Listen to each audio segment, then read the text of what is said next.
Welcome back, everybody, to another MYOG video.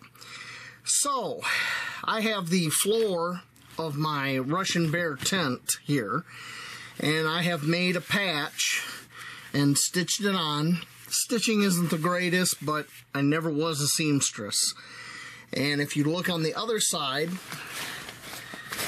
you have an identical patch on the other side. So this is really heavy duty. Normally I wouldn't do it like this, but this is the floor, and I did have some pretty big burn holes here.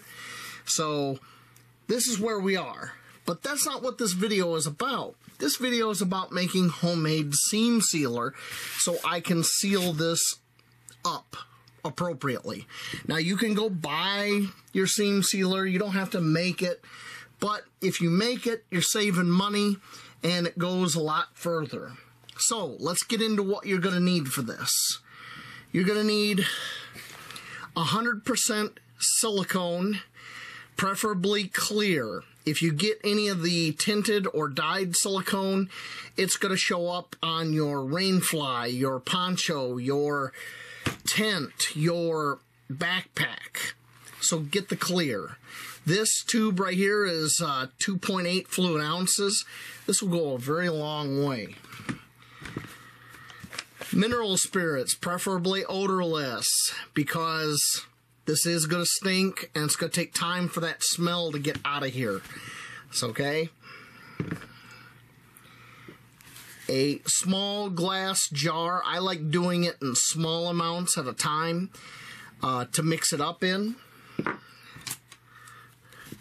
Some sticks to mix it with if you're doing it by hand. If you're not doing it by hand, I have a piece of doweling here with some zip ties on here to make like a little paddle, and a drill. That makes it a lot faster to mix it up.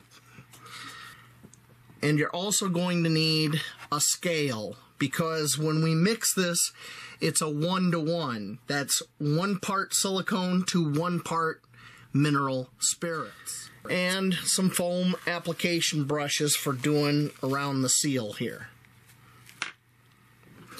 So let's get started. Alright, it's set to kilograms. And I'm going to go ahead and zero out that jar.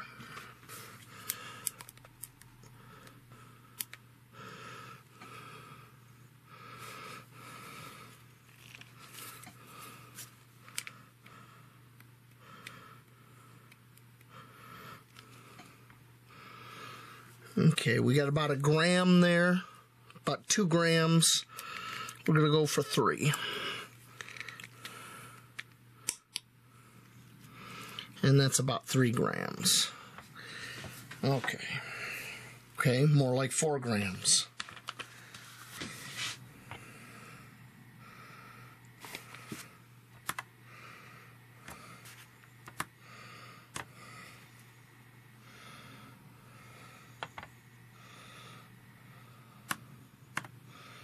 Okay, now we're going to add 4 grams of mineral spirits.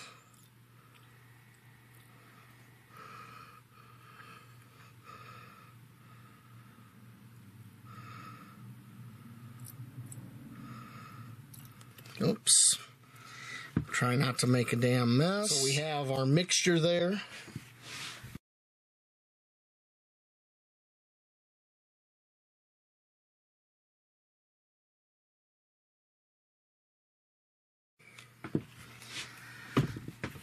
Alright, that looks pretty good.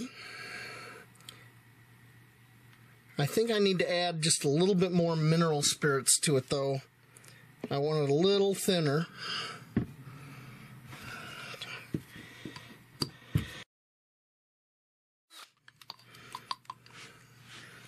Okay, there we go. That's the stuff. Now you want to start using this pretty quickly because it will start to set. That's why I do small batches. Okay, so I'm going to come along here and I'm going to get this seam and I'm going to make sure I overlap the patch into the new material.